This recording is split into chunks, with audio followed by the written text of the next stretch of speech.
나는 그날 아내의 핸드폰을 몰래 확인한 순간 모든 게 끝났다는 걸 직감했다. 오빠, 오늘도 병원에 올게. 내가 없으면 견딜 수 없을 것 같아 그 메시지를 보낸 건 아내의 오랜 남사친, 암으로 고통받는 그놈이었고 아내의 답장은 더 충격적이었다. 당연하지, 내가 곁에 있을게. 사랑해. 그 순간 나는 주먹을 쥐고 벽을 치려 했지만 참았다.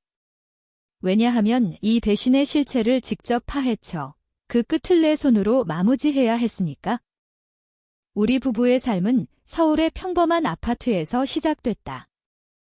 나는 IT 회사에서 일하는 36살 김민준, 아내 지은이는 34살로 카페를 운영하며 나를 만났다. 우리는 대학 시절부터 알던 사이였고 그녀가 나를 좋아해서 결혼까지 이어졌다. 결혼 5년 차, 아이는 없었지만 서로를 믿었다. 적어도 나는 그렇게 생각했다. 지은이는 항상 밝고 따뜻한 여자였다. 매일 아침 커피를 타주며 오늘도 화이팅시라고 말하는 그녀를 사랑했다. 하지만 최근 지은이의 행동이 이상해졌다. 저녁에 늦게 들어오고 피곤하다며 일찍 잠자리에 들었다. 카페가 바빴어 라는 변명이 반복됐다. 나는 처음엔 의심하지 않았다. 그런데 어느 날 그녀의 가방에서 병원 영수증이 나왔다. 병원. 어디 아파? 물었더니 그녀는 아니, 준호 오빠가 아파서 도와주고 있어 라고 했다. 준호, 그녀의 고등학교 동창이자 남사친. 최근 암 진단을 받았다고. 혼자 있으면 안 돼서 밥 챙겨주고 있어. 나는 이해하려 애썼다. 친구를 돕는 건 당연하다고. 그러나 그 도움이 매일이 되면서 내 마음에 균열이 생겼다. 지은이는 점점 집을 비웠고 밤에 핸드폰을 확인하는 횟수가 늘었다. 나는 참을 수 없어 그녀를 미행했다. 출근길에 그녀의 차를 따라 병원까지 갔다. 복도에서 숨어 지켜보니 지은이가 준호의 병실로 들어갔다. 그녀가 그의 손을 잡고 머리를 쓰다듬는 모습. 오빠, 괜찮아질 거야. 내가 지켜줄게. 준호가 웃으며 그녀의 뺨을 만지는 걸 봤을 때 내 심장이 찢어졌다. 그건 위로가 아니었다. 연인의 애정이었다. 나는 그 자리에서 돌아서 집으로 왔다. 머릿속에서 그 장면이 반복됐다. 왜? 어떻게? 우리는 행복했다. 지은이는 나를 사랑한다고 했는데. 그날 밤, 그녀가 잠든 후 핸드폰을 다시 확인했다.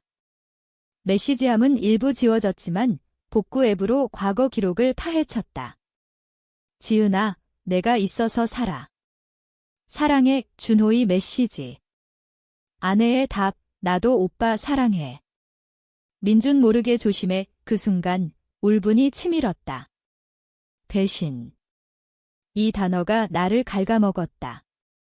다음 날 회사에 병가를 내고 병원으로 갔다. 지은이가 오기 전에 준호를 만났다. 병실 문을 열자 그는 창가에 앉아 있었다. 창백하지만 눈빛은 날카로웠다. 누구세요? 나는 지은이 남편시라고 답했다.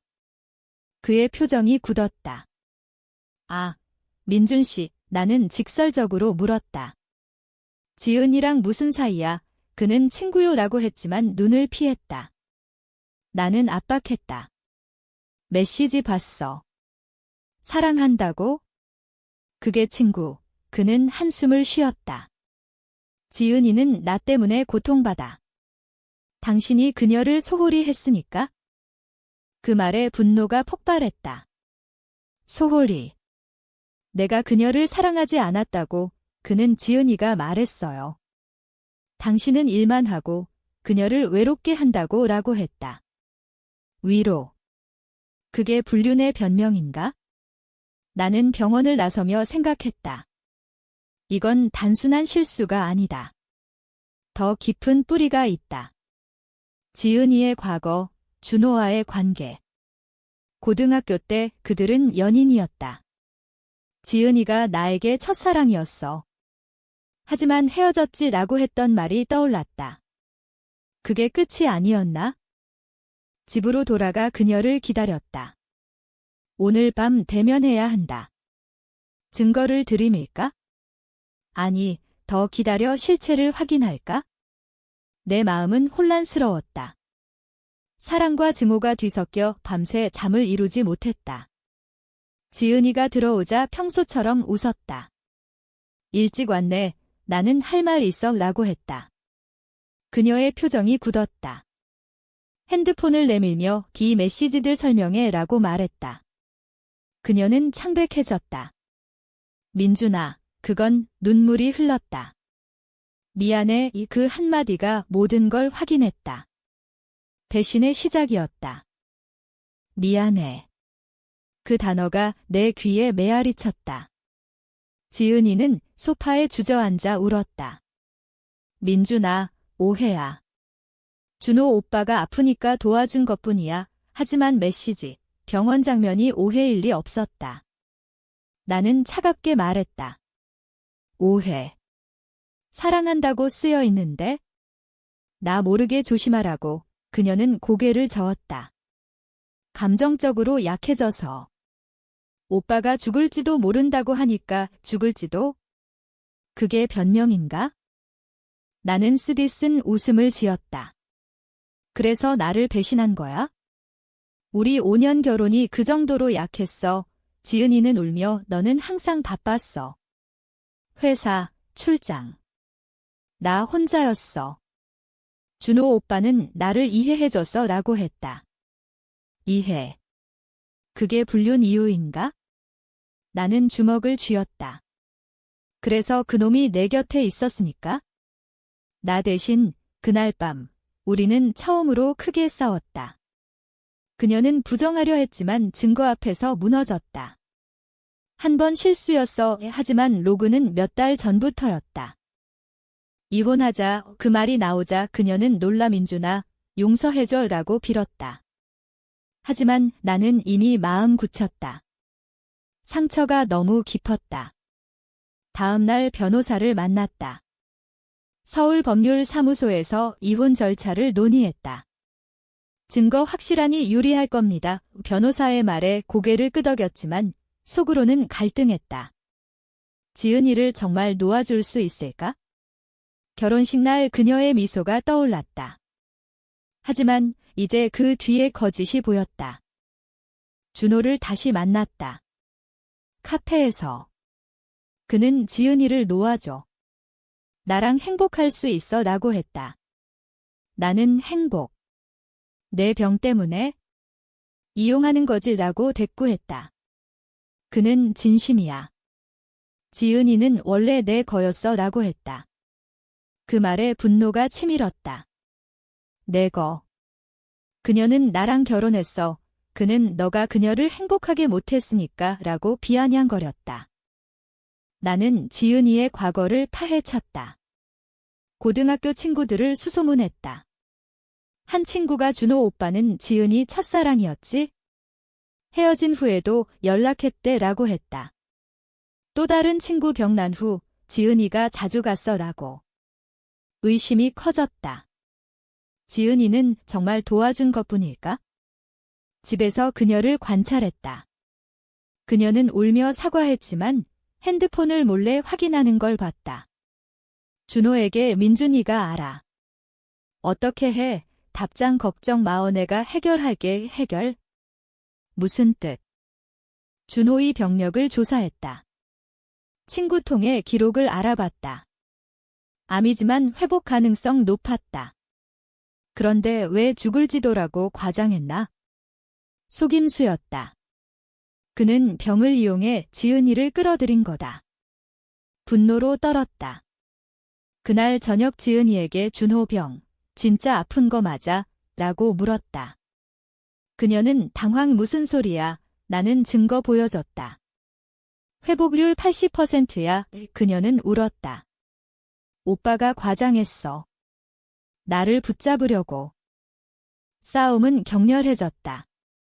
너도 알면서 왜 갔어? 그녀는 소리쳤다. 너 때문에. 너가 나 무시하니까 무시. 나는 일로 바빴을 뿐이 하지만 그녀의 말에 상처받았다. 우리의 결혼은 이미 균열이 있었다. 분류는 결과일 뿐 혼자 술 마시며 생각했다. 복수할까? 준호 고소할까? 의미 없다. 지은이를 되찾을 방법? 하지만 상처 지울 수 없었다. 다음 날 그녀에게 시간 줘 생각할게 라고 했다. 그녀는 끄덕였다.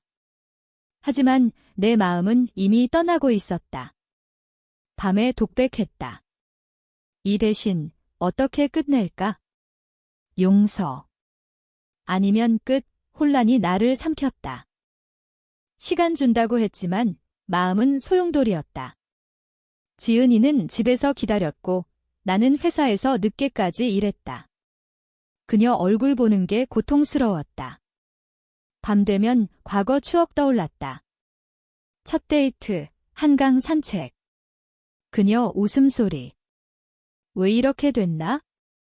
한 주 후 준호 연락. 만나자 병원 근처 카페. 그는 휠체어 앉아 지은이를 놓아줘라고 했다. 나는 도망칠 거라고, 그녀는 논란 아니야 라고 했지만 눈 피했다. 의심 커졌다. 그녀 짐 확인, 여행 가방에 옷 챙겨줘. 이게 뭐야? 그녀 설명할게. 그녀 말했다. 준호 오빠가 강요했어? 병 때문에 감정 생겼어. 하지만 너 사랑해, 사랑. 나는 소리쳤다. 불륜이잖아. 그녀 무릎 꿇고 빌었다. 용서해. 믿을 수 없었다. 친구 만나 조언 구했다.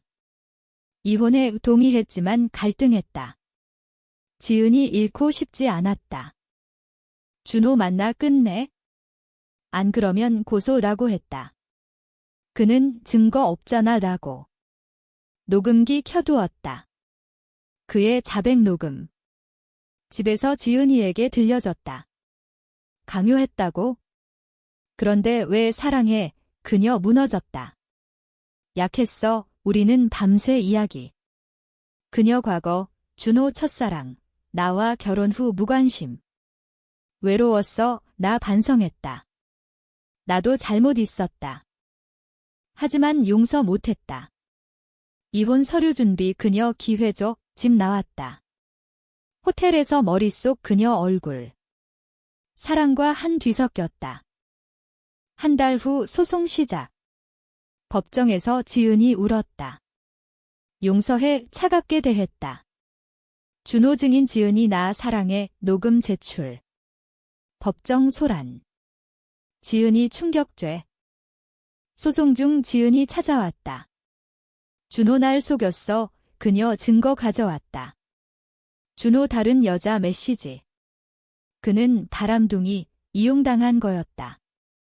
놀랐다. 왜 이제야? 두려웠어. 마음 흔들렸다. 상처 지워지지 않았다. 그래도 배신 사실. 그녀 고개 숙였다. 법정 박합의. 이혼 대신 상담. 하지만 확신 없었다. 준호 소송 후 퇴원. 포기했다. 미안, 빈 껍데기였다. 상담 시작. 클리닉에서 감정 솔직히 상담사 말에 지은이 울었다. 너 없이 못 살아. 나는 납품 어떻게 잊어. 과거 털어놨다. 나 무관심.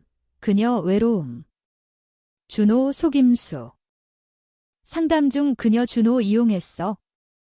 병과장에 동정 샀어. 왜 물었다. 왜 믿었어? 과거 때문에. 이제 깨달았어. 너가 진짜. 그 말이 위로. 의심 남아. 집 돌아온 후 조심스럽게 생활. 지은이 카페 그만두고 집에. 너 위해 고마웠다. 밤 되면 장면 떠올라. 잠 못 이뤘다. 상담 계속하며 관계 회복하려 애썼다. 하지만 내 가슴에 가시 박혀. 지은이 임신 소식. 우리 아기야. 왜 눈물 났다. 상처 서서히 아물었다. 하지만 완전히 아니. 준호 연락 축하해. 임신 들었어. 어떡해. 지은이 그만해. 그는 나도 아버지 될 뻔했어. 왜 충격. 지은이에게 무슨 소리. 그녀 울며 불륜 중 피임 안 했어. 하지만 우리 아기야. 의심소사. 검사하자. 병원 DNA 검사. 기다리는 동안 지옥.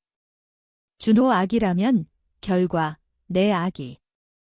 안도했지만 상처 깊어. 왜 피임 안 했어? 미안. 정신없었어. 소리쳤다. 너 때문에 고통받았어. 싸움 후 상담 갔다. 신뢰 재건 노력했다. 지은이 매일 사과. 사랑해 받아들였다. 하지만 마음 문 닫혀. 아기 태어날 무렵 준호 사고 죽음. 교통사고 지은이 울었다. 오빠. 감정 남아. 아니. 안타까워 의심했다. 출산 날 병원. 지은이 고마워 가기 아는 순간 용서. 우리 딸 수아야 눈물. 대신 끝에서 새 시작. 준호 유서 지은아 미안. 사랑했어. 지은이 울었다. 이제 끝났어. 잦아졌다. 앞으로 행복하자. 그녀 미소. 시간 흘러 수아 1살. 지은이 모성에 빛나. 아빠 봐 일찍 퇴근해. 가족 시간. 가족이 우선. 변화의 지은이 행복. 과거 상처 가끔 되살아. 밤의 배신 잊을 수 있을까? 하지만 수아 미소 볼 때 용서 의미 깨달음. 사랑 실수와 용서로 강해진다. 제주 이사, 새 시작. 지은이 고마워. 용서해줘서. 나도 고마워. 내가 있어서 결혼 더 단단. 준호 무덤 찾은 날 지은이 꽃 놓음. 안녕, 손잡음. 우리만 봐, 미소. 3계속. 배신 끝은 용서와 성장. 그게 우리 이야기. 수아가 자라며 우리는 매일 행복을 쌓았다. 아침에 지은이가 커피 타주며 사랑해 라고 하면 나는 나도 라고 답했다. 과거의 가시는 점점 무뎌졌다. 준호의 죽음은 우리에게 자유를 줬다. 더 이상 그림자 없었다. 서울을 떠난 제주에서 바다를 보며 산책했다. 민준아, 이게 진짜 행복이야. 그녀의 말에 동의했다. 배신의 아픔은 교훈으로 남아 서로를 더 소중히 여기게 됐다. 삶은 저양 계속됐다. 끝.